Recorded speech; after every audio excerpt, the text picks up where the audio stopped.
All right, don't adjust that screen. Yes, there's only one of us today, but welcome once again. Ooh, as I hit too many buttons. See, we're off to a great start. Welcome, everybody, once again to another episode of the Straub Sports Show. As you see, solo dolo. I am by myself as little bro once again skirts his podcast responsibilities for things that he thinks are more important than our show that we do for free, which is his real big boy job. Little bro got sent up to Michigan for his big boy job to go help some, I don't know, fix something, build a rocket, I don't know, fix a rocket, whatever him and his aerospace boys do. So shout out to little bro. He won't be listening because he doesn't listen when he's not on the show. So today I get to do what I want. And that's exactly how we're going to do it. So we are going to have some guests today. We may have more than one. That is tentative right now, but we do have one for sure coming up later on in the show. But first, let's do what we do here on the 216 Sports Network. I got to get it together here by myself today. Here on the 216 Sports Network, you can follow and like us on Facebook.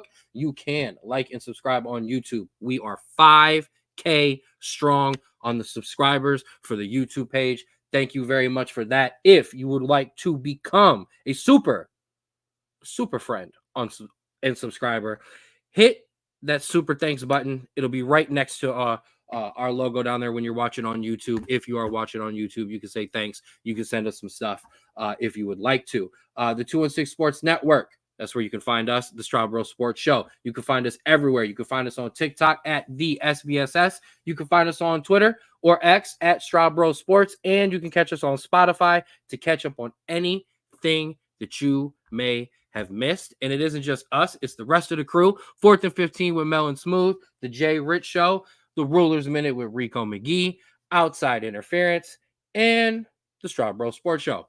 Like I said, I already told you you can find us. Also, a big shout out, KZ Productions. We are on the Facebook and YouTube page today. Shout out to them for letting us rock with us. We're a little zoomed in today. You get to see more of the background.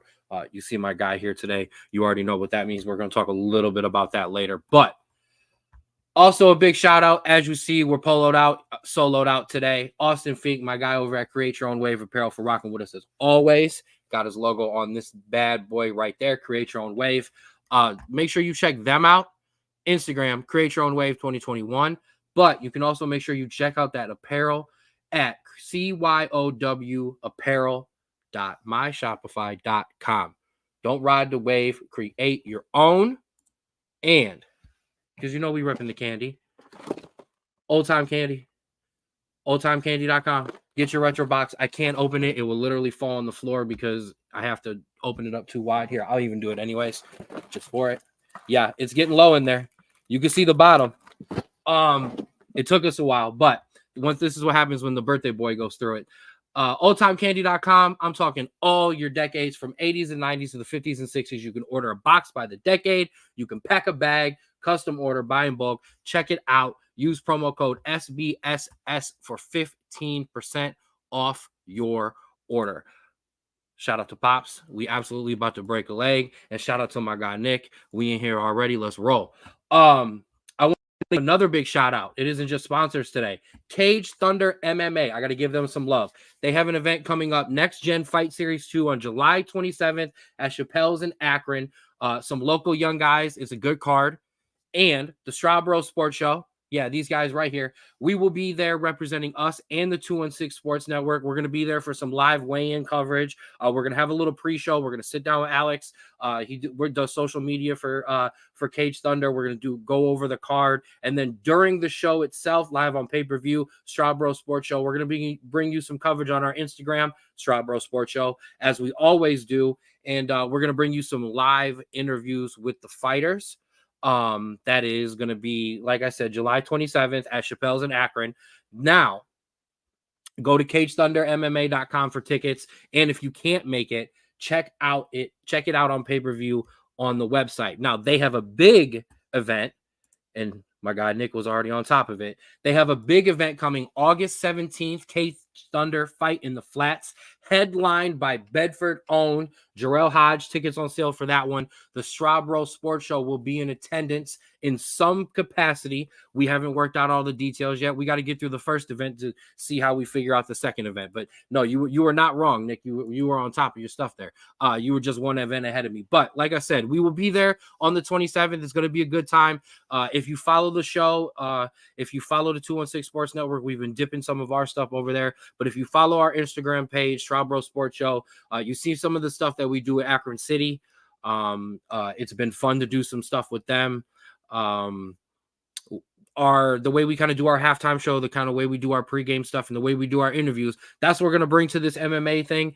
I'm super excited for it. It's one of the very few topics that I get to talk about on this podcast, specifically because usually this box is cut in half, and the other half of the Straub Sports Show ranks the MMA a little lower than he ranks some of the other things. It's high in my life. I love it. So we will absolutely be doing stuff in terms of Ray's question. Will we be doing some stuff in the octagon? Well, Cage Thunder MMA has their own. They have their own people. They have their own announcers and stuff. So we're going to be doing some side stuff. Now, our pre-show, I don't want to spoil too much, but our pre-show is going to be in the ring, which is going to be awesome and cool for us. Where exactly we're going to be doing our stuff, not 100% sure yet. But, man, trust me, Ray, if I can get in there, I'll be in there. You already know it. But so that's exciting for us. Check that out. Like I said, July 27th, we'll be boosting some more stuff around the social media as we get going on that too. Like I said, thanks again for rocking with us this week, and let's get rolling. Now, we were supposed to have somebody on the top of the show, but my man Rico McGee of the Rulers Minute, who absolutely is one of the hardest working men in sports and works a night job, he fell asleep on me or hasn't woken up yet. So we will touch base with him when we can. In the meantime, let's get rocking on the biggest news around the sports world today, while I do start to hammer out some social media stuff as well. Now, we had some Team USA news. Team USA has gotten started.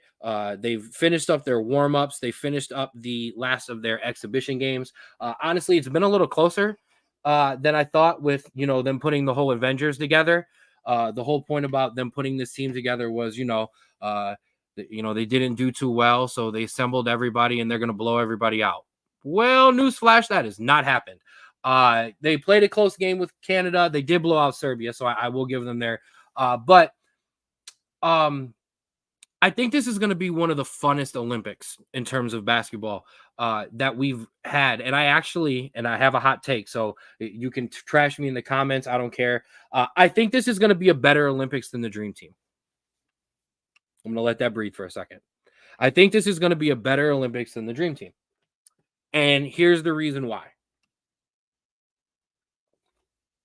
Yes. Was it absolutely fun to have Michael Jordan and Magic Johnson and David Robinson and all these guys? Yes, it is. It's an amazing thing. It is absolutely no fun. It is absolutely no fun watching teams just get blown up by 100, getting blown up by 50. I don't care how old I was. I don't care. That is absolutely no fun. This is going to be an Olympics with one of the deepest rosters. It's a stacked roster. LeBron James, Kevin Durant, Steph Curry, Anthony Davis, Jason Tatum, Derek White. We'll touch on that in a minute. But it's a deep roster. It's a talented roster, but this is the deepest and this is the best that anybody, this is the best and the deepest that any field has ever been in an Olympic tournament. These teams there's good talent around. The international guys, minus Joel Embiid, who has jumped ship and come home. Or I say jump ship and come here to the United States to play with us. I mean, these guys are wanting to play with their countries. They take pride in it. They're taking it serious. Luka and Jokic are ready as well. Giannis. I mean, this is a deep tournament. So I think this is going to be fun because we're going to have the best team. We're going to probably win. But at the same time, you're going to have some competition. I can't believe that you want to see everybody just go in and and blow teams out by 40. And I'm absolutely ignoring Craig in the chat over here talking about Brown is boo-boo and all his other stuff. But I'm just saying, and this is exactly what I'm talking about what Nick brought up. The overseas have gotten a lot better. Remember, we used to have to put the overseas together in an all-star game to be able to field a team good enough. It's not like that anymore. So I actually think I think this is better for Team USA.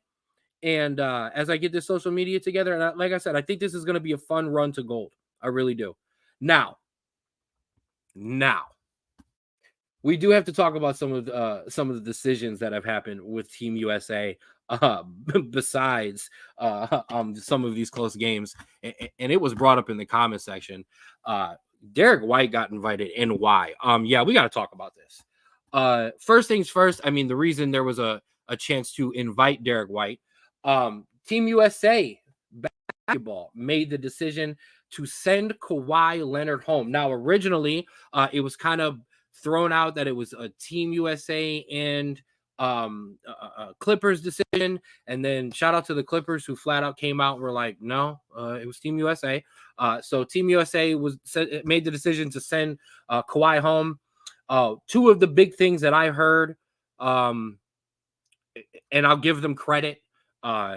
Number one, yes, his knee, but Kevin Durant isn't fully healthy. And in Team USA's mind, there was a better opportunity for them to rehab Kevin Durant and get him healthy than it was for for Kawhi Leonard to then be helped. Now, if Kevin Durant's fully healthy, who knows if this decision even gets made? Maybe they have the opportunity and the resources. So that was one thing that played into this decision.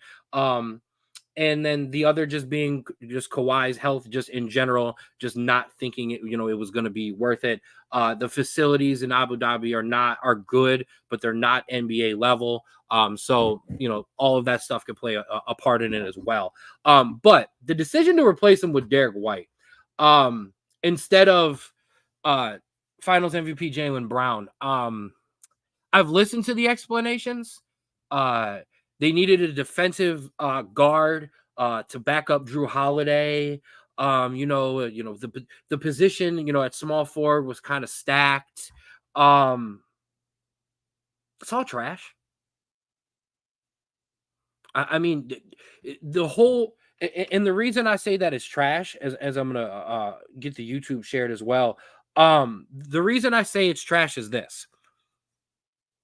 This is not the team that was put together. And yeah, I'm going to shout out Ray's comment here too. It was not put together as a team where we're going to take this point guard and we're going to match it with this 2 guard and we're going to put it with this 3 because we want to play this type of way. And then we're going to have these guys come off the bench because we want to. No, it was, we want to assemble the damn Avengers. Okay, well, I'm sorry. As of right now, Jaylen Brown is one of the Avengers. Jaylen Brown is one of the top players in basketball right now. So I don't understand. Fine, you need a 2 guard. Hey, Jaylen, you're playing the 2 guard. How easy is this? This is not difficult at all. I want to give a shout out because he's normally brought up in anytime a selfish type of basketball is being played. Carmelo Anthony, before he got to Team USA, was only playing the 3 for Denver. He got to Team USA and he became one of the most dominant 4s in terms of playing on the Olympic level. And if you think I'm wrong, go back and look. Melo used to dominate in the Olympics. So I definitely want to give him a shout out. But Jaylen Brown, go play the 2.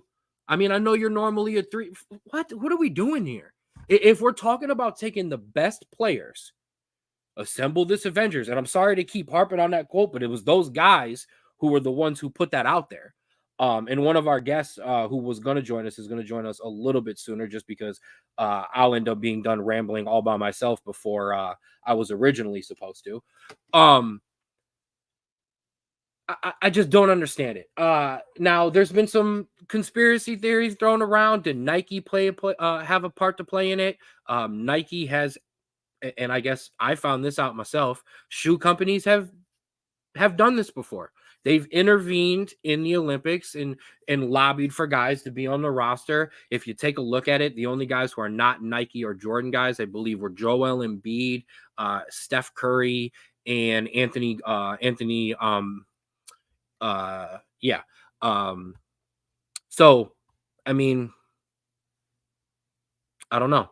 And then here, just because you can just everything that was given as a reason, you can just take apart. Ant-Man and Booker are going to occupy the two. So what you need a defensive point. Okay, so Jaylen Brown, you're going to play backup point guard.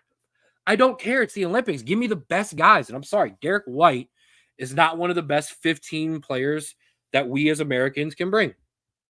And so that one kind of bothered me, but I'm just saying. And you know what? And Ray, and I'm not going to disagree with you about saying that Booker's a bit overhyped, but still, like Derek White still ain't playing over him regardless. And no, he's not. He's not one of the top 50 50 players at all. I'm sorry, and it's no disrespect to Derek White. He's a great role player. If I was starting a championship team, if the Cavaliers were really on the cusp, I would absolutely have no problems with bringing him in. But no, for Team USA, no, sorry, I'm really not here for it. I know. And Nick, because you just have to. No, he did not. Jaylen Brown did not look upset with Angel Reese, and that was apparently his girl. Then he stepped in his mouth making some comments about Brownie, but we'll see about that. Moving on from Team USA, like I said, the Olympics coming up, but we got plenty of time to talk about that. T. Higgins is going to play on the franchise tag as we start to dabble into some NFL news. I'm not going to touch on the quarterback list that was put out. I do find it absolutely hilarious that GM's named Dak Prescott still a top 10 quarterback. Shout out to you guys who will eventually influence my drunk draft pick at some point during my fantasy draft because of that. SEC Commissioner Greg Sankey says the SEC is not recruiting other schools. Yeah, I didn't know if you guys knew I was going to start to do news that nobody would ever believe in your life. Although it has been reported that the SEC and the Big Ten have told Florida State, no, thank you, which is strange to me. I know a lot of it has to behind the scenes. A lot of it has to do with the fact that apparently Florida State is just being a pain in the ass, which is absolutely funny because if you heard anything that the ACC was complaining about, all of these teams have been kind of given carte blanche and, we just absolutely believe in them no matter what. And, it doesn't matter what they do. We'll love these teams. And if they want to go, they should be allowed to go. ACC was like, man, Florida State's kind of being jerks. And everybody was like, no, but Florida State. And then they got left out and no, Florida State. And now ACC says you're being a jerk. And now the SEC and the Big Ten are saying, no, we're good. Because you guys are kind of being jerks. At some point, when are we going to call the jerk a jerk? I don't know. Ray, you are a terrible person. He said the Pac-2 needs a new home. Shout out to the Pac-2, who they changed the website finally. So the only two schools, Oregon State and Washington State, they're the only ones there.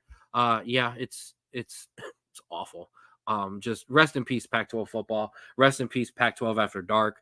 You youngins have no idea about having your parlays murdered at 2:00 in the morning because some kid just threw for his 7th touchdown. You guys, you just don't know. And now it won't happen as much, but you have that. In some more news around the country, I want to touch on some WNBA news. Angel Reese. Her historic double-double streak ended at 15. I just want to remind you that Kevin Love had a good streak going in Minnesota before he had his big streak. So keep that in mind. Once Angel Reese gets that jumper down, honestly, it's going to be lights out. I'm not gonna lie. But she's a double-double monster. How so? She is already second all-time in double-doubles by a rookie. So them flowers are going to go out there eventually. Nick, I want you to save that take for a minute here because I am going to touch about that. I do need to let Evan know, although I think he can hear me. Yes. I do need to let him know that he does have some time. I panicked and called him in early, and then I started rambling. So if you need to do anything, man, go ahead and take care of it. You still got a couple minutes. But She is a Angel Reese double monster. Like I said, already set the second all time, and she will break that. Like I said, her and Caitlin Clark, I mean, they're gonna be the two faces of this league going forward. Cameron Brink as well. I mean, you have obviously Asia Wilson, Sabrina Iascu, Kelsey Plum. This is their league, but these girls are coming. Absolutely. And Nick, save it. You're ruining my awards that I got to give away with your comments. But that'll do it for your news around. For the most part around the country. I do want to touch on the Open. As some people call it the British Open, and you're wrong. The Open Championship. Ireland's Shane Lowry and England's Daniel Brown are both tied at 5 under after day one. Some other notables on the board. Justin Thomas, 3 under, was your leader for most of the morning. I was watching on my phone. Xander Schauffele, -2. Brooks Koepka and Scotty Scheffler, both 1 under. And, man, we've got some big numbers on some big guys on the opposite end. Phil Mickelson, +2. Bryson DeChambeau, +5. Rory McIlroy, +7. I will laugh at that as always. My guy Ricky Fowler, +8. 2 of your senior tour guys. Shout out to my pops. Ernie Els, +10. John Daly, +11. And, you know, anytime there's a major tournament, Straub Sports Show, we have Tiger Woods, +8. Tough day. Started with 2 pars and then a birdie, and then went bogey, double bogey, par, and then I think there was a triple. It was not a good day for my guy Tiger Woods. But we have tomorrow. Of course, you love John Daly there, Craig. Of course, I know that's your guy. But yeah, we will see if Tiger can make a historic run to the cut. I doubt that. Course is brutal. Weather's been brutal.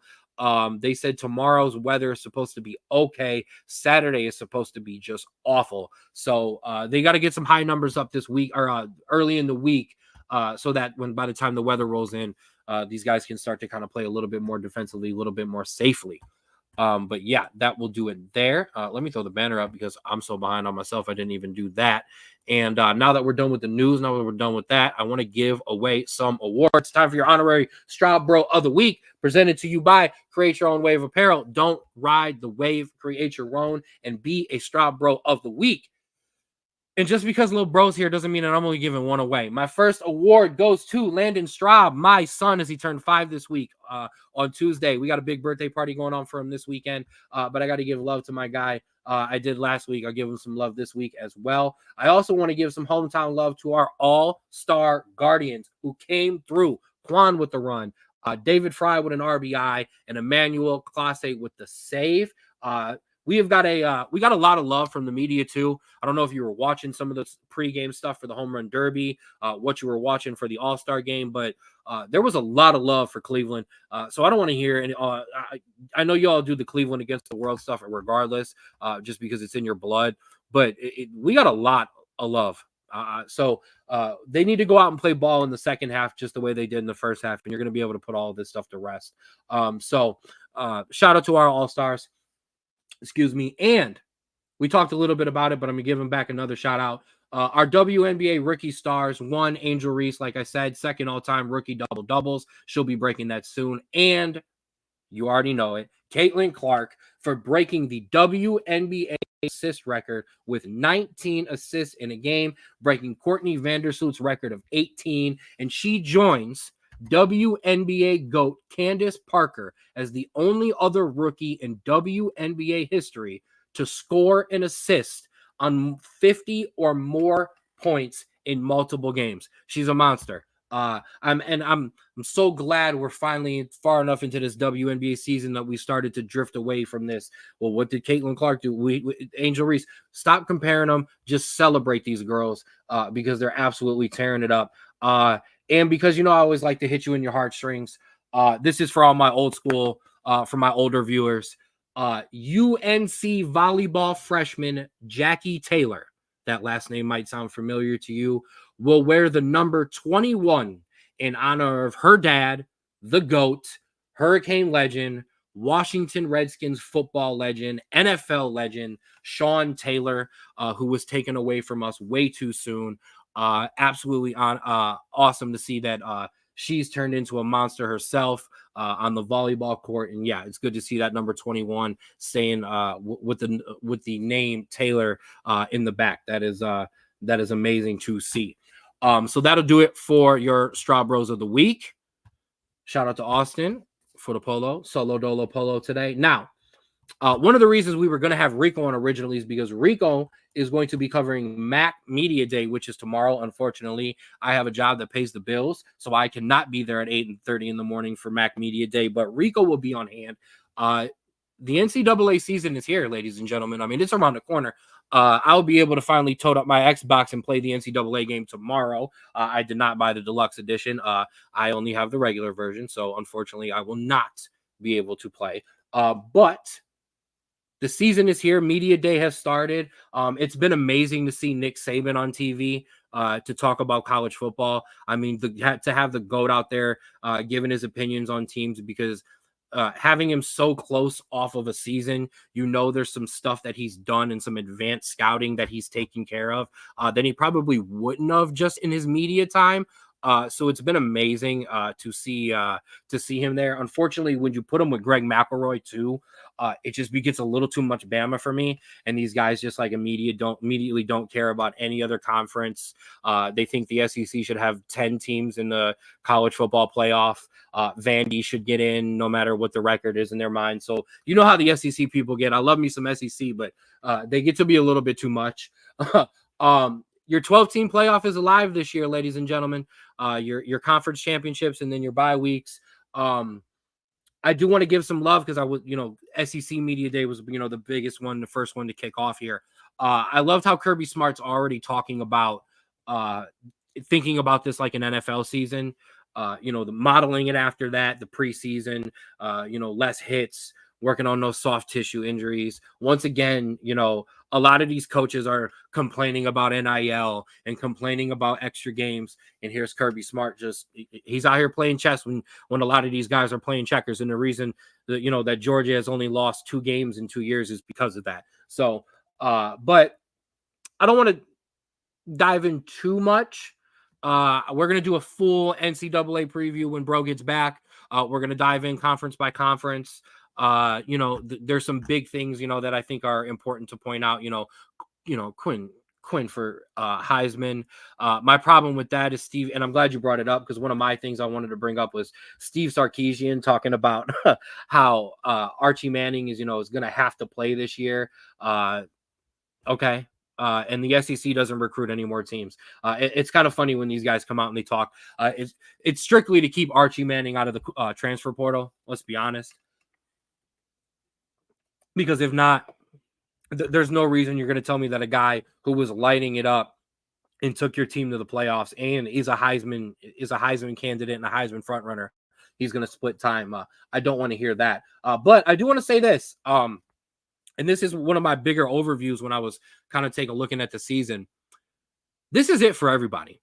I'm a big fan. You see the Notre Dame gear. Go Irish. But my fans and my friends around the show are Buckeye fans and Michigan fans and Florida State fans. I've got some Penn State fans, South Carolina. Obviously, little bro is all UC. I know some Georgia. And when I say UC, Cincinnati. We all used to have to be perfect. It was the fun of the college football season. You know what I mean? You lost one, you might be out. And especially when it was the BCS era. It's watered down, and I don't want to complain because listen, I could have got in, maybe one loss, but you took some of it away. You can lose the SEC and the Big Ten and maybe even the SEC now or the ACC and still get in.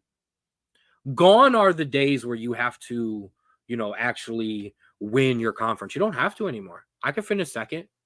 And it's watered down however you look at that. And yeah, we got it wrong sometimes when we were trying to decide between 3 12-0 teams and we had to pick 2. Okay. We absolutely got it wrong sometimes when we were trying to pick 4 and we had 3 teams left with 1 loss. Yeah, we absolutely got it wrong. We got it wrong in the BCS era when we were trying to just pick 2. I think 12 is too much. I think we're going to get to the point where you heard Kirby Smart talk about it. The regular season, yeah, it's very important, but We have to prepare for. They're already having to prepare for a long playoff stretch. I don't want to go into a Notre Dame season where my biggest excitement is, oh man, I'm so excited that if Notre Dame goes 7-3, I can get in. Like what? I don't. I don't know. I'm not saying I don't want to get in. I'm not saying I won't be excited. I don't. Excuse me. And I'm not saying I won't be here smacking helmets, saying go Irish, bringing down my sticker, and doing all the same stuff that I do every week when we do college football. And I'm not gonna say that I don't want that and I don't want to win. But man, like at some point when it's an NCAA tournament style, yeah, you're gonna get some fluke winners. And I'm sorry, that does not mean that they are the best team. When those 8-8 teams back in the day would make a wild card run in the NFL, or because I know they're 8-9 or whatever they are now, but when those wild card teams make runs in the NFL playoffs, we don't sit here and say that that's the best team that there was all year. We say, oh, they got hot at the right time. College football was one of the few sports where there still was no hot at the right time in which you got to be the best all year or majority of the year. So I don't know. That is going to be my issue. I'm going to bitch about it more when we do our college football preview. I'm going to get most of it out now so I can get into, what I want to do and just preview some teams. And I'm going to be honest with you. I've sickeningly watched probably 20 spring games. It's unreal. I have an obsession. I have a problem. I do want to throw out some quick predictions, though. I will say this. I think Georgia is going to be the team to watch for, as always. I know that's an easy one to say, but they have a tough schedule. They open with Clemson. They have Oklahoma, and they have Texas. On that schedule as well. I don't think Ohio State or Michigan is the team that wins out in the Big Ten. I think somebody else is primed to take over there. I'm just going to be honest with you. And Notre Dame, we almost got in it with 3 losses. I think it's going to come down to quarterback play. But like I said, I'm going to dive in on my own team a little bit more. I've been keeping on some things. But like I said, the reason I say that for the Big Ten too, because I know all my Buckeye fans in the chat are like, what? We're not going for 14-0? What? We're not going 25-0? We can't beat an NFL team. The Big Ten is super deep now. You've got Oregon, you've got Washington, you've got USC. I think Ohio State still gets into the playoff. But I think new blood takes over the Big Ten in terms of the Big Ten title. And now, if you're in these big conferences, now that you know towards the end of the year, okay, I can get in no matter what, you're going to have some fun stuff happen. You're going to have some teams win a conference title because Ohio State didn't go for it the way that they normally would because they didn't have to win. You're also going to have some teams get left out because of that mentality, and all of a sudden a team didn't play as hard as it was supposed to against a Rutgers or against a San Diego State or against whoever, University, A&M, and all of a sudden they stumble up and now they're out because they didn't take it serious. So it's going to be fun, and I'm going to have some fun with it. I have to. I love college football more than anything other than soccer. College football means the world to me. God, country, Notre Dame. But I definitely think we'll have some delusion and some diluted, but I think we're going to have to find some fun in it. And when we get towards the end there, when we start slotting teams and looking at matchups, that will definitely be the part of it, be the end of it. Real quick, I do want to touch on the Guardians. A big shout out Travis Bazana on being selected first overall by the Guardians in the MLB, MLB draft. 21-year-old second baseman out of Oregon State, 5-tool kid. His first team all freshman. Yeah, first team all freshman with a 902 OPS. Junior year, these splits are ridiculous. 407, 568, 911. I mean, come on. 180 walks compared to 146 strikeouts. I mean, so when you want to talk about plate discipline, there it is. We love that in this organization here. 45 home runs in 3 years. Okay. But 28 and 60 games this year, which is a number, which are numbers that I really like because that's an improvement in strength. he's becoming grown. I mean, he's 21 years old. He's still a kid, still a child.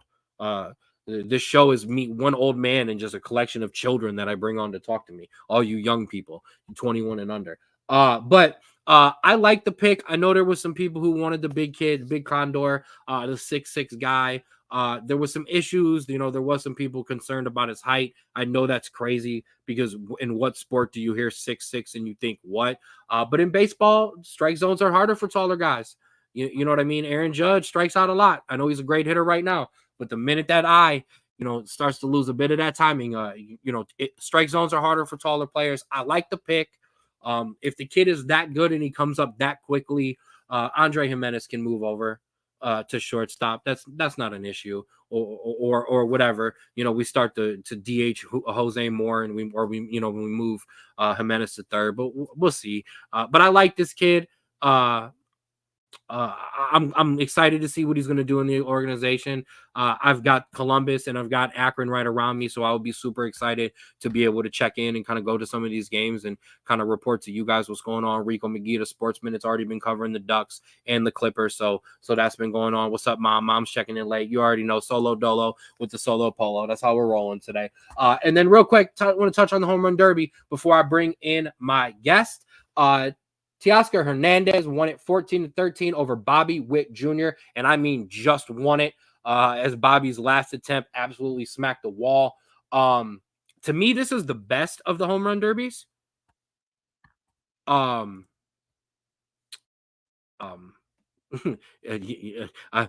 knew Nick was going to come in late with something about that Jimenez could go for a starting pitcher. Hey, I'm not against it. If this kid's ready, bring him up. When he's ready, bring him up. But home run derby, I love these rules. These were my favorite home run derby rules, I think, of all time. I grew up with the old school rules: 10 outs, every hit's got to be a home run or an out. It was great back in the day, but it became long and became very boring. Home run derby shouldn't be 4 hours long. As much as I love to watch Ken Griffey Jr. and Jim Thome and all those guys hit a baseball, they just shouldn't be. But then at the same time, these new rules in the matchups, we started to lose the essence of what the home run derby was. When the ball is going out so quickly, you have got the split screen because I can't even see the ball get pitched. So this year with the 40 pitches, 3 minutes, I really thought it was awesome. I'm not gonna lie. It made for a great watch. When they got to the bonuses where then it became old school 3 outs, hit for run. I think that brought that old school feel back. You don't need it for everything. I definitely liked getting rid of the head-to-head matchup in the first round to kind of be able to have the pool of guys, which is what we want. If somebody hits 30 home runs and the next guy hits 29, both those guys should go in. I don't care if the other two guys win 15-13. Save that stuff for in the other rounds. I also want to give love. We already did, but our guy Jose Ramirez, 21 first-round home runs, tied the lead there. Did get into the semis. Absolutely gassed himself, though. And was not able to make it out. I'm going to say what I harped on. Josh Naylor, this is your event next year. Josh Naylor makes it to the finals for them. And then the All-Star game itself, Paul Skeens. I mean, let's be real. Paul Skeens. A scoreless first is what we all wanted. What we really wanted was the Pedro and him to just go out and strike everybody out. I'm not going to lie. If you're anybody who's not a non-pirate hating fan, I just don't understand how you wouldn't. And I do want to give some love there because I had the bet on him too. Jose did absolutely great for being plus 1,500. Teoscar did great too because I cleaned on that one too. But the All-Star game itself, like I said, Skeens, shout out to Shohei Ohtani with a 3-run blast. Got your checklist, like I said, Paul Skeens, great inning. Shohei Ohtani home run. For all your casual baseball fans and all your neutral fans, that's everything that you want. For our guys, like I said, Kwan got himself on base. Juan Soto did what Juan Soto does. David Fry, like I said, with an RBI, but it was Jarren Duran's two-run home run that gave the AL the 5-3 win over the NL and win himself an MVP. The first Boston Red Sox to win an MVP in a very long time. And a big shout out to Emmanuel Clase. Our guy got the save as well. If you did tune into the home run derby, You had the pleasure of listening to what I can only describe as the worst national anthem I have ever heard. She then checked herself into rehab, so we're not allowed to make fun of anybody about this, but it was really bad. That was an unfortunate highlight that we wanted, or I'm sorry, that we had to talk about. So, like I said, we're going to do a college football preview, and we're going to dive into almost not every team, but we're going to dive into every conference. But what I wanted to do real quick, number one, on the Straub Sports Show, we don't miss the footy. So we had some finals coming up, but as I talked about with the Cage Thunder MMA, how we opportunity to kind of jump in and do some stuff. I was recently put into contact with Walsh Jesuit High School's head coach, and the Straub Sports Show. We're going to be kind of working with them. We're going to be in touch with the seniors. We're going to talk to coach. We're going to potentially kind of be on site and could cover a game in which the same way that we cover Akron City FC. So what I wanted to do to introduce that to my audience, and because as you see, I'm solo dolo with the solo polo today, I wanted to still talk about the footy. What I wanted to do was, for the second time, which would make him the only guest, non-216 Sports Network, to come on more than once. I wanted to bring on my guy, Evan. Evan, who's been on hold for a minute here. Evan, I'm sorry for bringing you in early and then making you sit around and wait. But welcome to the show. Glad to be back. Awesome. So there was some big things that happened. I want to touch on a little bit of the Euro 2024 final and the Copa America final, and honestly, a little bit of just the Copa America debacle in general. But the first thing I want to touch on is, like I said, the Euro 2024 final. And I got to give little bro shout out, because even while he was gone this week, he absolutely still made us his beautiful little, he updated his beautiful little graphic. Evan, it didn't come home. It didn't come home, Evan. Spain went absolutely nuts and went absolutely undefeated throughout this tournament. I want to be honest, or I want you to be honest. Going into this final and before it kicked off, did you actually think it was coming home? I'm going to be honest, I actually did not think at all it was coming home. I thought Spain, from the beginning of the tournament, they showed why they came to play. They were the powerhouse. They played the best in every single game they played in. And you just look at the history from the beginning of the tournament. You look at who they had to play in the group stage to advance, and they played Croatia, Germany, Italy, France, and then England. Those 5 teams alone are top 10 in the world in terms of talent and teams, and they kind of steamrolled through each of them. And it was no surprise to me that Spain came out with the victory against England. No, not at all. Specifically for the game, Nico Williams got the scoring going in the 47th minute with a great goal.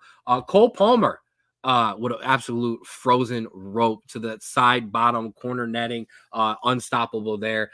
And honestly, England started to press. You actually, as they tied that game, there was a little bit of oh no, and then you saw England. It became a tight game because England were tight and Spain were just biding their time and kind of waiting. And then honestly, in the 86th minute, I had to just kind of copy what Landon and Donovan and Ian Wright were talking about. And both England center backs, Stones and Guy, they fell asleep.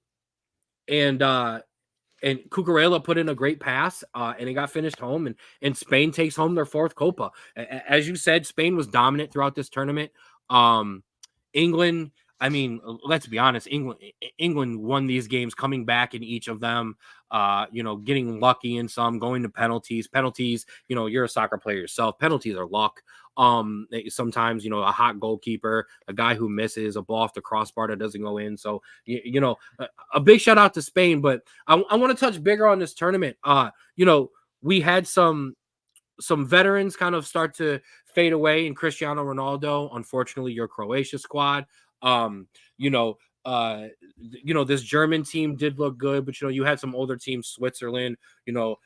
Who for you stood out as your kind of younger players going forward? If I'm looking at a team that I think had a pretty successful tournament and it was driven by a younger team, but had a, kind of a balance between the veterans, the younger guys that's kind of stepped in, I'm looking at Netherlands. I, to be honest, didn't expect them to make this semifinal at all. And they put up a pretty solid performance against England. It was a little bit more of a stale game, if I'm being honest. But Yeah. Netherlands, I think going forward should be pretty confident and happy about their performance in this tournament. They got younger talent, Javi Simons, their goalie from Brighton, Verbruggen. And then on the right, who didn't get as much time as I initially thought would get, is Frimpong. But one of the better defenses, Ake, Van Dijk back there, they definitely, I think, can come out of this tournament feeling successful. And especially with the older talent they have in the middle and no Frenkie de Jong. So I think it was a pretty solid tournament, and I think they exceeded my expectations. So going forward 2 years into that World Cup, I'd feel pretty confident if I was Ronald Koeman. Absolutely. And the way the Netherlands players are, that culture, the way they allow themselves to be coached. You go into that 26 World Cup with Frankie de Jong back in the midfield, and Memphis Depay coming off the bench in a super sub role. That's not a team I want to play. It's never a team you ever want to play. You never want to play the Dutch. You really don't. But it was a really, really good tournament for I think the Dutch had one of the better attacks in the tournament. They were constantly providing pressure. They had some flair, which to be honest, think a lot of teams in both Copa and the Euros, they lack creativity up top. They lacked a little urgency up top. They played to the opposition, and I think especially my Liverpool guy, Cody Gakpo, proved his worth, proved his starting position. I think it's going to give the Liverpool new manager some thought on where he will be playing next year, because definitely tied for golden boot of the tournament, 4 goals. But I think he was the highlight of this team other than young star Javi Simons. Yeah, 100%. I think the problem is when they ran into that England game, I mean, they had to make subs early, and then players had to start playing out of it. They're a tournament too young, and sometimes you get stuck there. And when you're a good team, when you're in every single tournament, you're gonna have those tournaments where you're just kind of in between the generation or the specific talent level that they were. So I definitely agree with you there. I mean, we can't go without talking about the Spanish youngster himself, the 16-year-old Lamine Yamal. I mean, it just an amazing tournament. I mean, the kid wasn't allowed to play past midnight or I think it's 11 o'clock or whatever it is, because of, school regulations, because he's 16 years old. So definitely another one to highlight. Who disappointed you the most? In the Euros, I think 2 teams that kind of, one from Copa that we can talk about later, but definitely one team that I think disappointed me a lot. And they got a decent with in the tournament, but I'm going to say France. I expected them fully to make some damage in this tournament, prove why they are the second best team in the world in terms of rankings wise. I thought Mbappe was going to have an exceptional tournament. Their experienced midfield, Chouchnemi, Camavinga, Kanté, Griezmann especially, I thought he was going to have a good international performance, but I mean, Griezmann had a great comeback season, so everything was expected. But yeah, there just wasn't much there for that team, if I'm being honest. And you can make the argument that Mbappe breaking his nose wasn't expecting, but there's plenty of talent on that team to support him. And to be honest, other than defensively, I was not impressed by anything attack wise for that team. No, so the Portugal team got a bad rap because it was it's 9 guys and Ronaldo. You saw them play with some flair and some style, and and the individual talent would shine through. They just kept trying to feed Ronaldo. That French team, when it won the World Cup, Mbappe was the best player, and scored a lot of goals, because the rest of that team's individual talent also stepped up in their roles and outside their roles. That French team just kept kicking the ball around, waiting for Mbappe to do something. It was almost a game of possession. France wanted majority of the ball, but couldn't find width, couldn't find service in the box. It was it was almost in terms of just boring to watch them. It really was. Yeah. In terms of from what we've seen in the past, they have been one of the better teams to watch, one of the teams you want to watch when you are watching soccer, especially likes of Dembele, Griezmann, Mbappe, those guys up top. Giroud, who I thought was going to get a little bit more time in this tournament as well. Yeah. great finisher coming off a good season with AC Milan, especially, American Christian Pulisic, who, had a good season with him. Yeah. And arguably that whole attack is a little bit better than Pulisic. So seeing those guys combined with Giroud would have been a little bit more, I think, beneficial for that team. Giroud's such an unselfish player too. Especially when he plays with the national team. He makes everyone better. He was the key to that World Cup run. I will only say all of these nice things about him while my brother is not on the show. But yes, ex Arsenal and Chelsea man. But yeah, there was a lot of standing around, and I think it's disappointing too because this isn't. We talk about golden generations for these nations. It's become almost a cliche at this point. This French team is going through one of those. The holdovers from the World Cup team were some of the younger players. They've now been replaced by guys who, in terms of money, prestige, domestic trophies, and where they play, were supposed to be replacements. So Barry, I agree with you on the disappointment coming in from the French side. You got to look at 2026 and you got to make some important decisions if you're the French manager. Is Theo Hernandez going to be fit?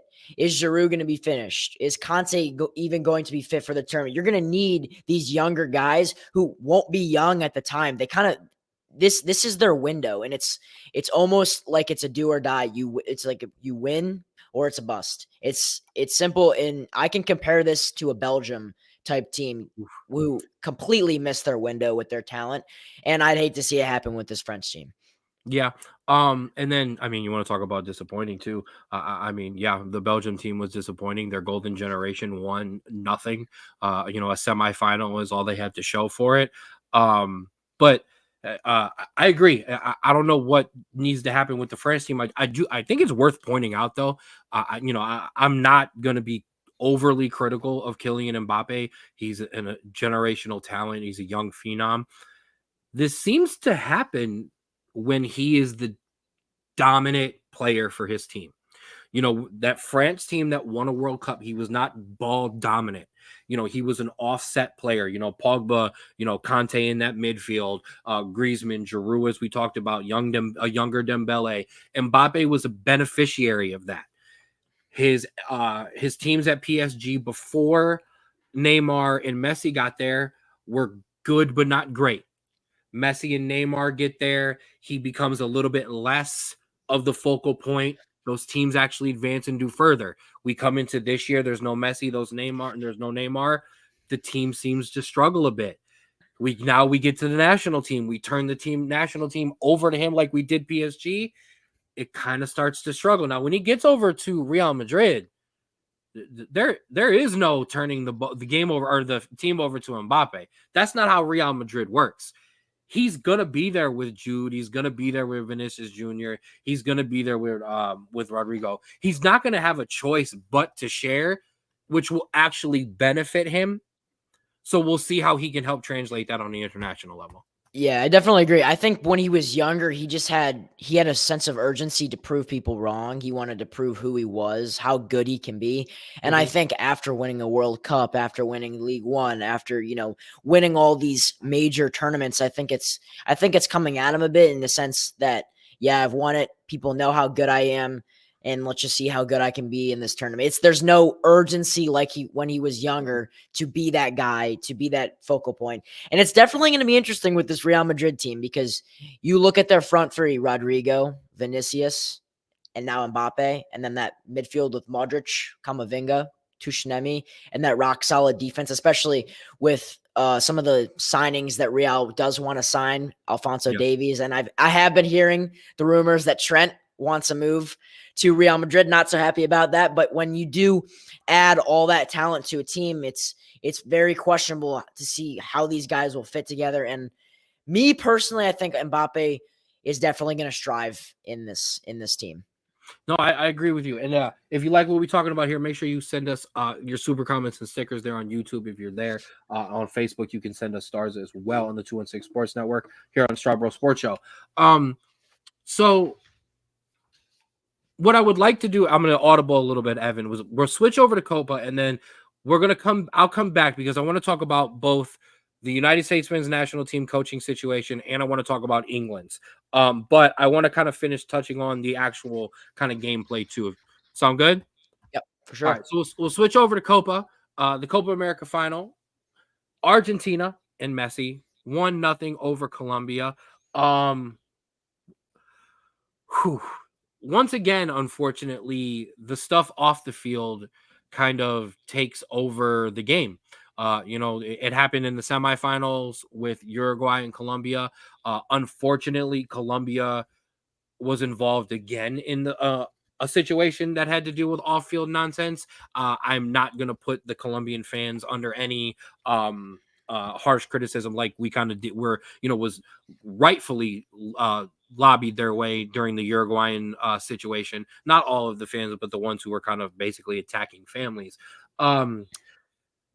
Cannonball and Copa, they got this wrong.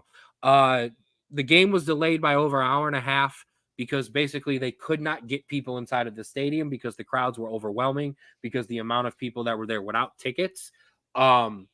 Unfortunately, apparently Miami Stadium is kind of built for this specifically. There are different checkpoints and choke points where you could have kind of wired it off and then proceeded to get people with tickets. I mean, they were going through and they were kicking people out after halftime still because, they couldn't they couldn't get people through. There were stampedes, people were being trampled, people were trying to climb over things. It was awful.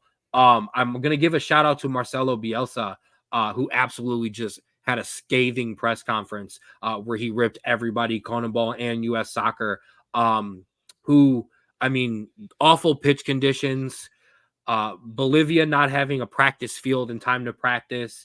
And like I said, the fact that the security was so bad that the Uruguayan players had to go into these stands to protect their families. And then Argentinian players during the final had to leave the locker room to go and try to get their families in safely outside of the crushing, kind of not a riot, but almost stampedes. I don't want to have to see people get killed in this country for us to try to kind of figure out our soccer situation, because it's already been figured out in every other country because they've had these disasters happen way before we have. Somebody in the U.S. Soccer Federation needs to get it together. Yeah, 100% agree. I just think in general we have a lot to plan and too big of an opportunity in 2026. And I'm not saying that this was good, but it's definitely an eye-opening experience that people need to look at and say, let's regroup. Let's think about how we can make this better going forward towards the World Cup, because this is honestly probably one of the biggest moments in U.S. soccer coming up in the next 2 years, and they can't miss out. They need to do this properly, and it's almost not like they should have expected this, to be honest. Major tournament, Copa America, a lot of people know it. It's identical to the Euros, and they needed to prepare a little bit better for it in terms of that. And just looking to 2026, they have a lot of work to be done. Oh, 100%.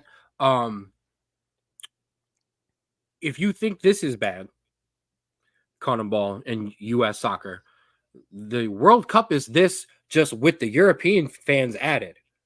Okay. And if you don't think that's worse, talk to Germany, who watered down the beer for the England game and, and had to start putting in curfews and things like that. You're going to have all of those South American fans, then plus all those European fans. You're not going to be able to contain this. And on top of that, get your fields together, because it's shameful as somebody who has played soccer in this country and coached and been a part of the game for as long as I've had, to see those fields look like that for a Copa America game. And along with the fields looking horrific, downsizing the field is not the option as well. I'm a player, and I completely understand that when you take a pitch and downsize it, it's a complete difference. Spacing is off. A player where he normally would be on a field, he might be out of bounds. He might be close. It's a completely different game when you downsize the field. And just adding on to the poor conditions, you could see the patches of grass just barely even down on the field. And it just needs to be better for this next tournament. Absolutely. And players were injured because of it too. Speaking of a player who was injured, as we kind of jump back into the actual game, Messi, himself got injured.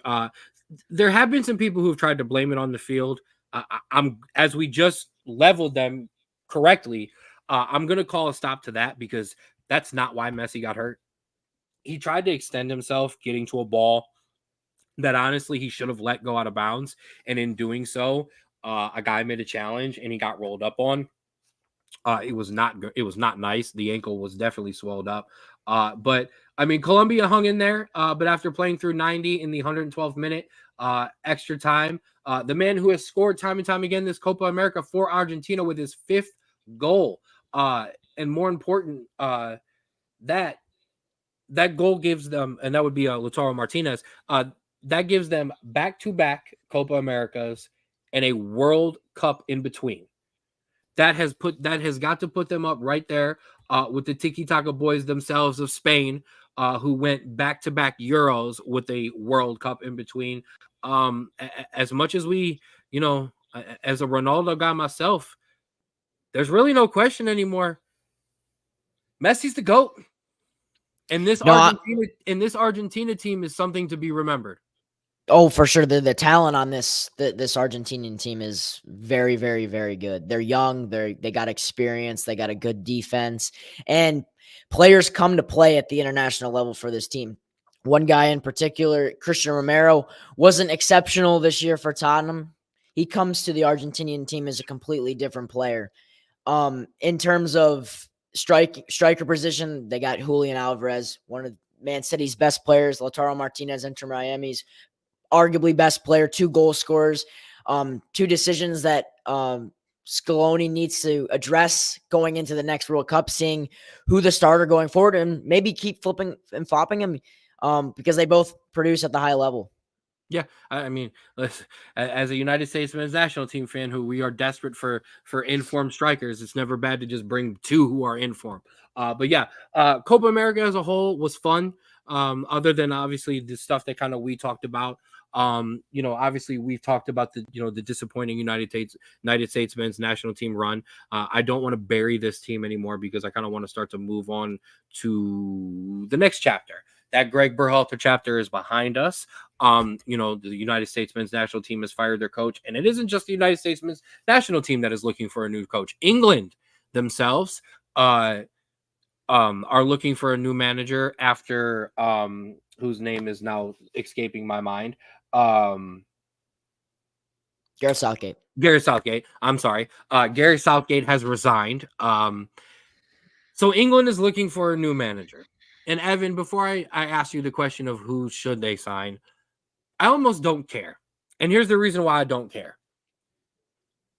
All I hear from English fans and England pundits every time they have a new manager is, well, he's too hard on the team, or the tactics are this, or when he wasn't an English manager, they complained that he wasn't English, so he didn't understand the fans and all of this. At what point, what are you going to get on your players and your golden generations for just not showing up? Because I would take Gareth Southgate in a heartbeat, spoiler alert, for the United States men's national team. Okay? And shout out to my guy, Sean, rocking in Whistle Soccer, a big soccer guy himself. Southgate's coming here. Man, I hope so. Because England don't know what they had. It's almost as if Southgate just didn't know what to do with the players. The talent was all there. They're arguably on paper the best team in the world. So many big names on that team, and it's just there's a point where it does come down to the players.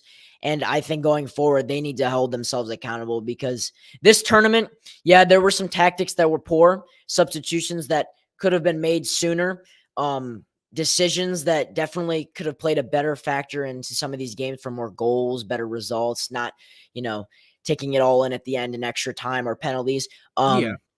But I do think that the players, especially one in particular who had his best season of his career, Phil Foden, 0 games, 0 assists, or 7 games, 0 goals, 0 assists.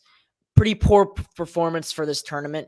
And I wanted to see more from him. And in terms of the attack, he's definitely the big name up there for goal scoring. I mean, no other than Harry Kane as well. But the players do need to do a little bit more for this national team. And that's kind of why I want to turn it back on you for a second. And I don't disagree with you. But Gareth Southgate made substitutions in the knockout stages multiple times that won games.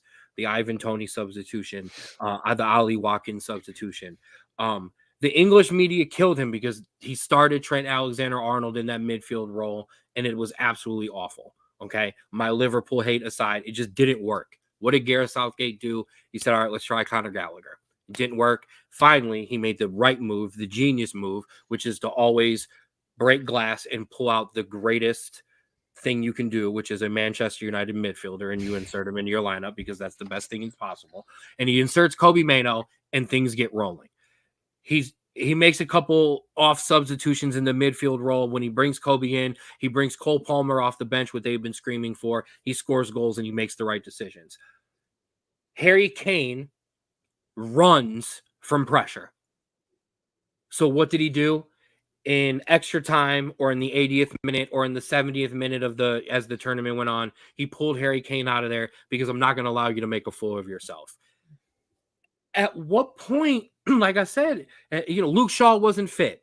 He gave Phil Foden every start and every bit of minutes. Phil Foden didn't do anything. Phil Foden didn't make those runs that I've just been tired of watching at Manchester City, as he just slices through defenses and he looks like some of the best players in their prime and he scores goals. He didn't show up. You know what I mean? It's at some point when is it on those guys? You named Real Madrid starting midfield and you didn't even name Jude Bellingham because he had a tournament to forget -1 goal in which he saved England.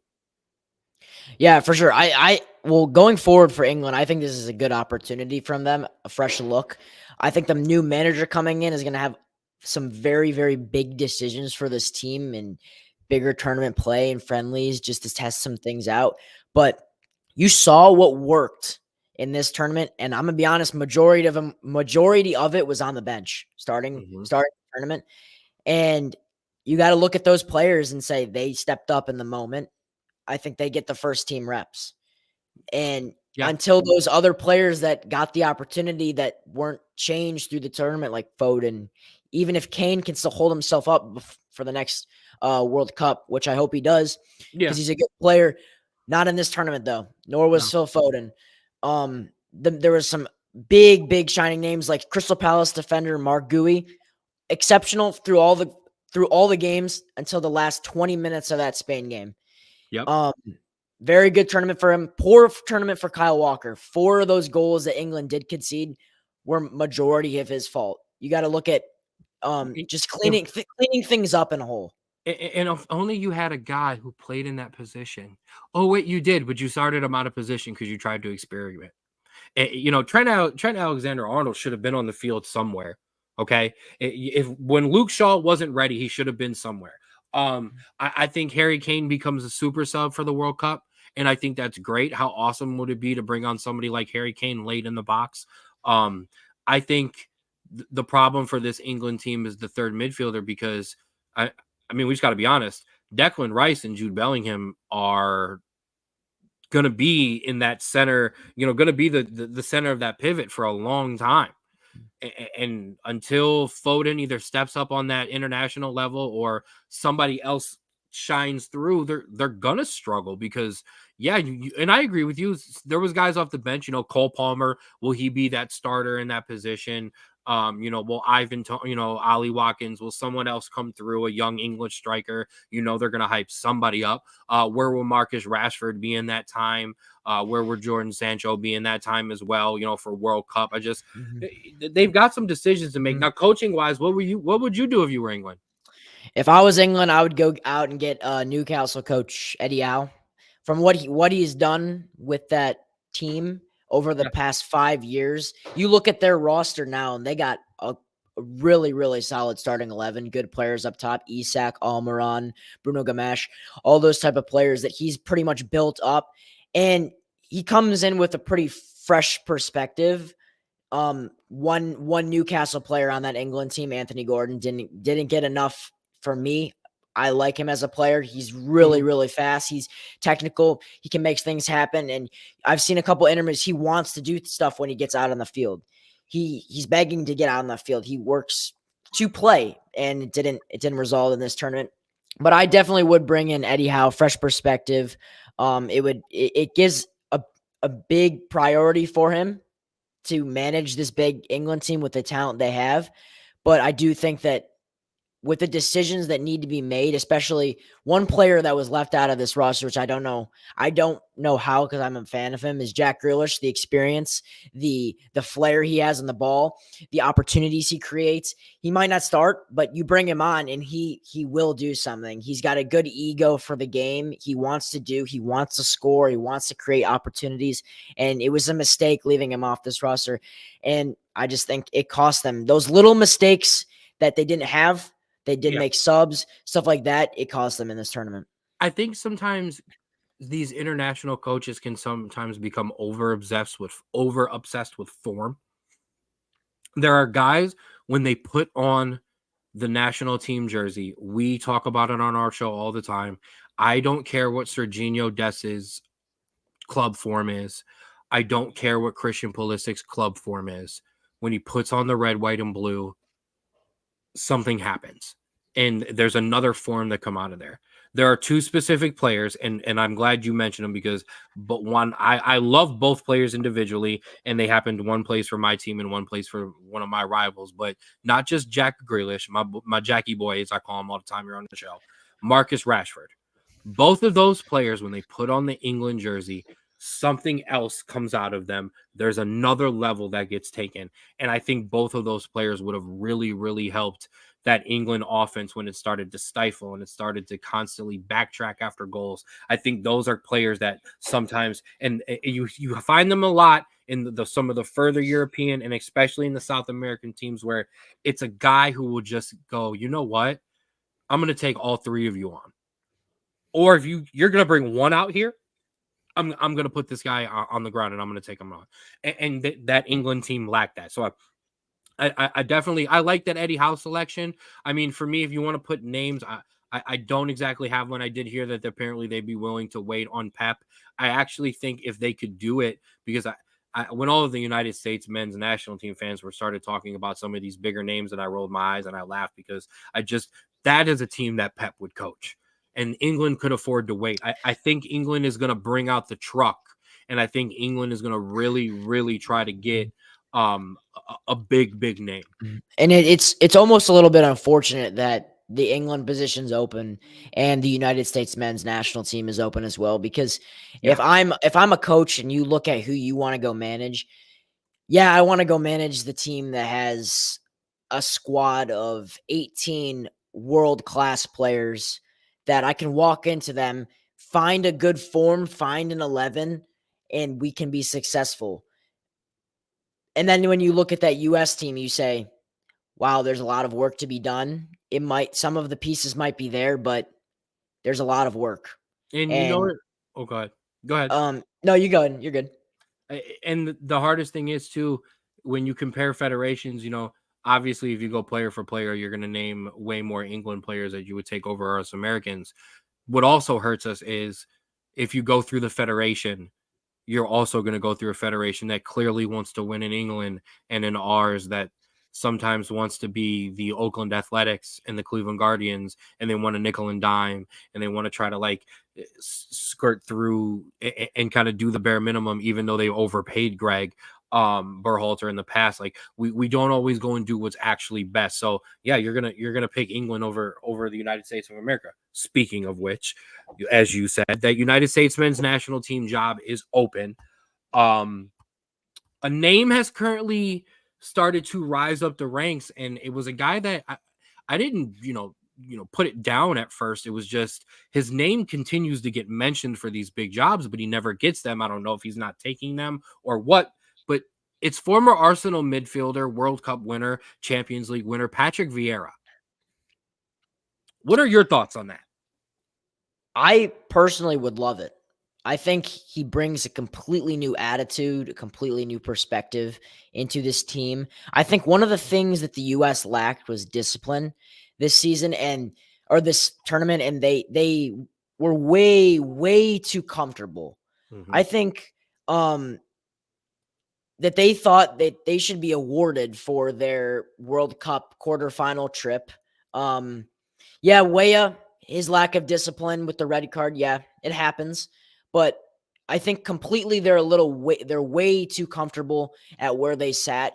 When you look at teams like Colombia who have done nothing, but they have such a good passion, such a good urgency, and Yes. they perform. The US hasn't done anything in the past 5 years to where I can say, yeah, I'm comfortable where we are. I don't expect us to be that that bad, but I expect us to do good things. And I'm just not convinced that the talent right now is where it should be with this team. And I think it can be there, but by being too comfortable with this team, it's not something that I think the US did good on this tournament. And Vieira, he brings a strict motive. He brings more of a direct attitude that I want this player. I don't want you anymore. He comes in with an opportunity to make massive, massive changes. And I think his search to bring soccer to the US, I think it could be beneficial for this team. Spot on. If you are a fan of this show, or if you're running back old episodes and you've come across mine and Drew's rant about Greg Berhalter, it's something that I brought up, and it's something that Evan just touched on: the lack of discipline with this team. And I think part of it was, like we've talked about, Greg Berhalter has been with these kids since they were young, and I think at some point these young kids need challenged. These young kids are playing overseas domestically, and even the ones that are playing in the MLS are being challenged. Now they have a head coach that doesn't challenge them as much. I think Patrick Vieira would be perfect. The reason would be, now I was okay with Stevie Cherundolo, and I still would be. I like Stevie, but the reason I think Vieira would be better is, like you said, not just challenging. At some point, these United States men's national team players have been told since they were 17 years old that they are the golden generation. And at some point, I can't fault them for believing it, regardless of how I feel about how their attitude is. I'd believe it. Okay. There's no one, Evan would believe it. There's no way you wouldn't when you've been given these opportunities, and you see, that these kids are getting the caps that they are at the ages that they're getting, when that's never happened before. Yes, because you're the golden generation and you have the most talent. Mm-hmm. Patrick Vieira would bring in, and would be the first time a lot of these guys, until they got to their coach overseas, had a coach that looked at them and said, you ain't golden at anything. And if you do not put your work in, Tyler Adams, you're going to go sit on the bench. Weston McKennie, you're not going to play. Christian Pulisic at Chelsea, you're not going to play. Jonas Musa for a little bit of time in Valencia there for, when he wasn't getting the play. Talk to some of these guys who aren't existent anymore. Conrad de la Fuentes, some of these guys who got chances at bigger clubs and then were just thrown to the wayside. You know what I mean? It would be nice for Patrick Vieira to come in and kind of set some guys straight and let them know, I'm not going to get rid of you because I need you, but you're going to perform at another level and a better level, or you might get dropped. Yeah, for sure. I think in the locker room, in the team huddle, Berhalter was the guy that, look what we've done. Look what we've accomplished in the 2 years. Quarterfinal in the World Cup. We're in the Copa. We have a good group. We're hosting it. Vieira comes in and says, you guys haven't won anything. There's been nothing done in the past five years with this team. And it's mediocre to me. I want to move by that. I want to be better than that. And I just don't think Greg Berhalter had that extra step in him to bring this team to not be mediocre. I think he was just there to, I don't know. The guys liked him. The guys all liked him. But when you have an opportunity to get a former class player like Patrick Vieira on to manage a team with such a big opportunity and a big window, they cannot mess up in the next 2 years. I think you got to go for it. I agree. And I don't want to not talk about this more because I don't want to talk to you about it specifically, or talk to you.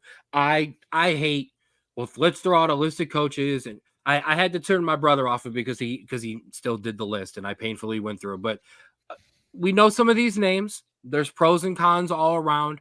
I'm definitely going to have you back on when we actually hire a coach, because I'd like to do, once we get a guy in, me, you, and Drew sit down and kind of go over what we like, what we don't like, what we could potentially see change, and things like that. So that gets us off of the game, the international game, and all of that. I want to kind of come back home. I had the pleasure of, obviously, as you know, on the Straub Sports Show, of covering Akron City FC this year. What you may not have known is behind the scenes. That is where I got to meet Evan. Evan has done some he handles the social media and the graphics during the games. He's done some PA announcing. He created his own TIFO.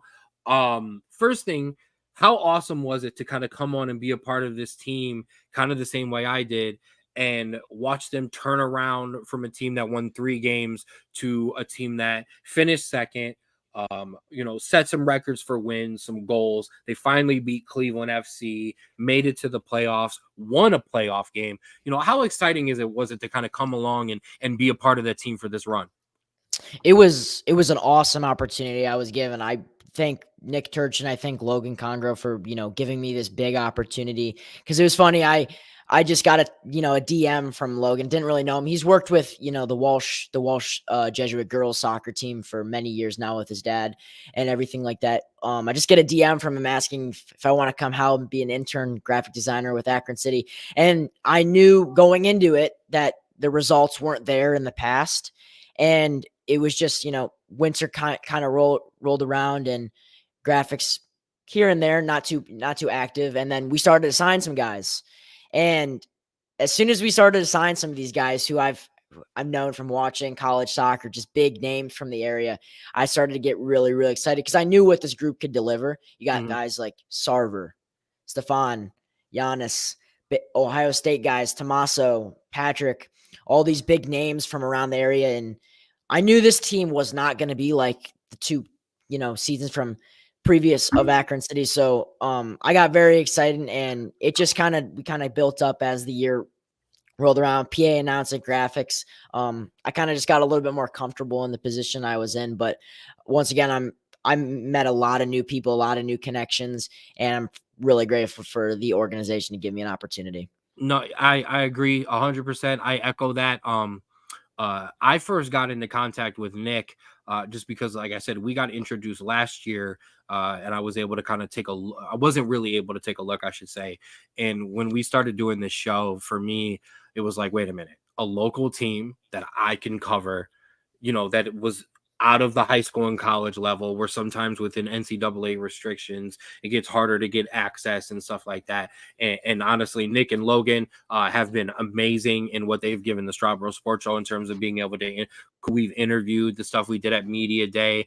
Shout out to that Media Day video. It's at 1.5K on the YouTube page. So it's been viewed a bunch of times. It was awesome. You absolutely see a big shout out to Coach Andy Hogarth. He's been amazing to talk to. He's a great coach. He's also Walsh Walsh University's head coach. And you can see why. Just like I said, a great coach. Yeah, the players you brought in that were brought in, you could kind of see it, it coming together. As me and my brother kind of came in and we're learning some of these names and familiarizing ourselves with some of these names. You could tell that something nice was getting put together. And I'm excited to see what continues. If they keep coaching Hogarth there, he's going to continue to bring guys. The biggest thing for them is going to be how often can you bring in a younger core guys and keep them together? Because Steel City is definitely going to be somebody to reckon with for years to come as they put together their camp. But yeah, it was awesome to be working with you. Like I said, you got to do some sideline reporting, some stuff like that. It's how we got you a part of the show. But Akron City FC doing this stuff with the World Cup. It's time to get down to some business with you, my guy. You are going into your senior year at Walsh Jesuit Walsh Jesuit High School. Evan is a wing. He gets forward and he scores goals. Now I don't want to get into too many of my questions because I've got good ones and I want to kind of save them for when I get in and I talk to you guys. But I want to talk to you about this.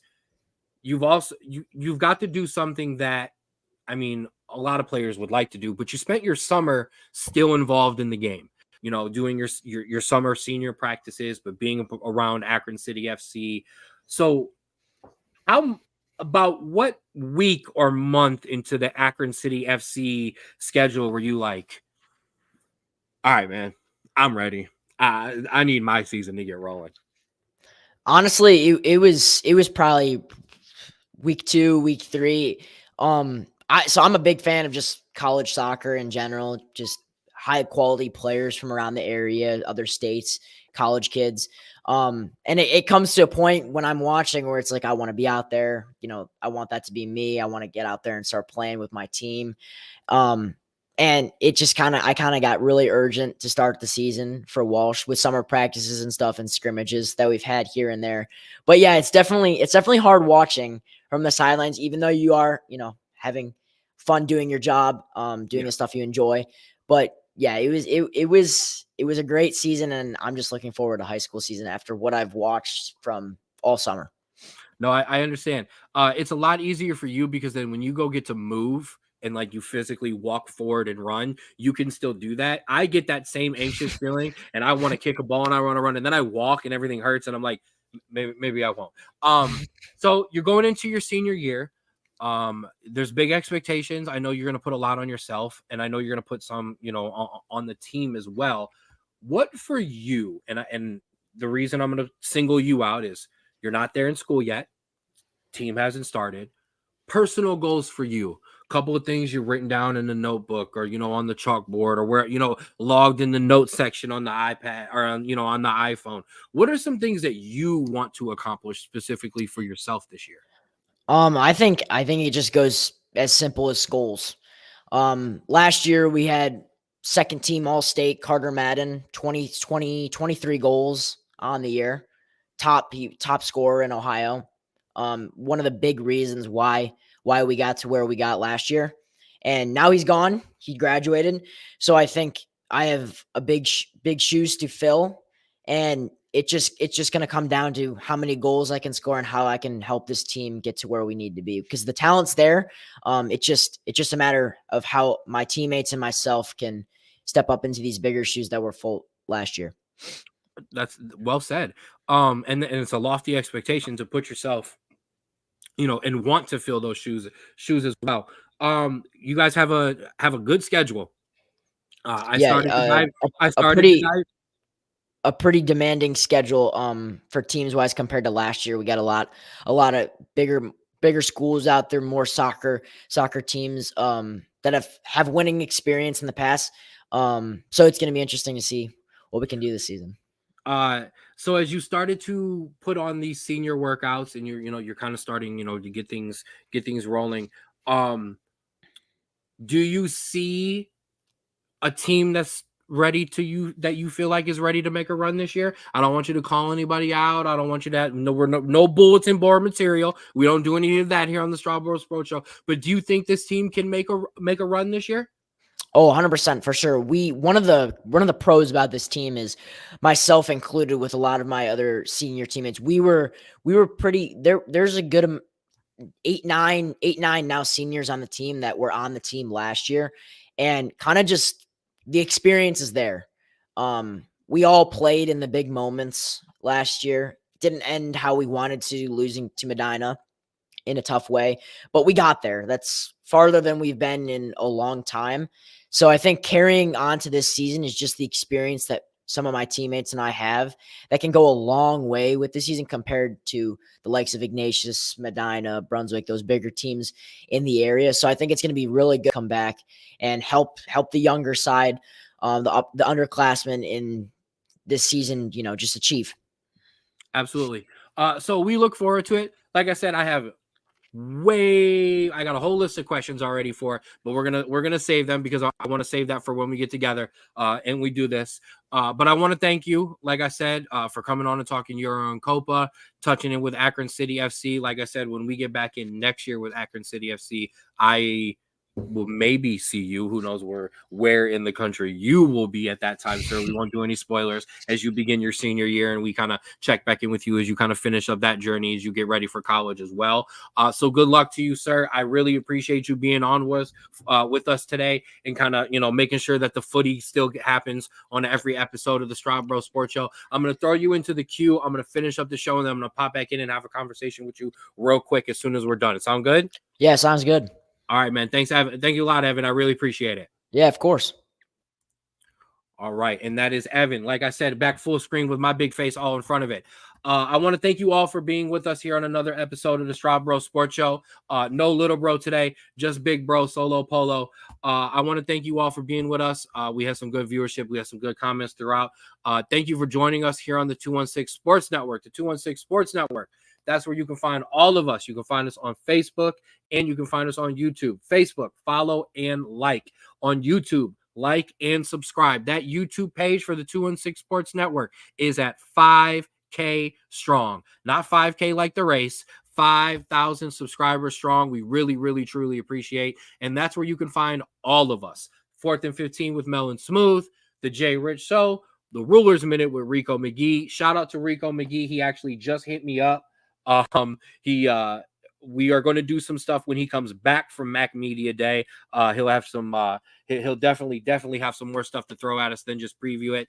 Outside Interference and the Straub Sports Show. As always, the Straub Sports Show. You can find us all over the place. You can find us on the 216 Sports Network, Facebook and YouTube page, but you can also find us all over social media on TikTok at the SBSS. You can find us on Twitter or X at Straub Sports, on Spotify, where you can catch up on everything. You can catch up on all of our episodes. I'm going to be uploading 3 episodes tonight. Yes, I'm sorry. I'm a little bit behind, but all 3 episodes will go up, including tonight's. That'll bring us past 50 episodes of the Straub Sports Show. Yeah, I wish Little Bro was here to celebrate that, but we are past 50 episodes. So those will go up. And while you're following us on all those social medias, one of the most important ones right now, follow the Instagram page, Straub Sports Show. That's where you will catch all our interviews with Akron City FC, and that's where you'll catch our upcoming stuff with Combat. With Cage Thunder MMA. Like I said, that's where you're going to find all those interviews that we do, some of the prelim stuff, the pre-fight show, and like I said, those post-fight interviews. That is July 27th at Chappelle's in Akron, Next Gen Fight Series 2. Like I said, make sure you go to CageThunderMMA.com for tickets, and if you can't make it, make sure you check the pay-per-view out. Like I said, we will be there, and then they have a big show coming in August. Another shout out, KZ Productions. We are on their Facebook and YouTube page today as well. So thank you. Make sure you like and follow them just like you do the 216 Sports Network so you can find all of us. As I've kept talking about all day, solo poloed out. Shout out to my guy, Austin Fink, over at Create Your Own Wave Apparel. Make sure you follow them on Instagram. I give them lots of shout outs because they give lots of shout outs to us and we do some work together. Create Your Own Wave 2021. And make sure you go to the website, CYOWapparel.myshopify.com. Don't ride the wave. Create your own. And we're not done. Oldtimecandy.com. Get all your candy needs. Get you a box of your retro candy. Use promo code SBSS to get 15% off of one of these amazing boxes of candy. I'm not just doing it because the box I sent it to me. It's an amazing box of candy. Anybody who's ordered one, who's been affiliated with the show, has absolutely sent me a message on the side and went, hey, dude, this is really nice. So make sure you give them a shout out as well. And that'll do it for us here on the 216 Sports Network here on the Straub Sports Show. Make sure you check in us next week. We will be doing a very, very big college football preview show. I'll be putting Little Bro on the spot. I'll be making him give me 12 teams. But in the meantime, you have yourself an enjoyable weekend. I got a birthday party I got to go get ready for this weekend. Yes, I need to start getting ready for it tomorrow because I need to play NCAA all day tomorrow. You have a great rest of your week. And please remember to, as always, love yours.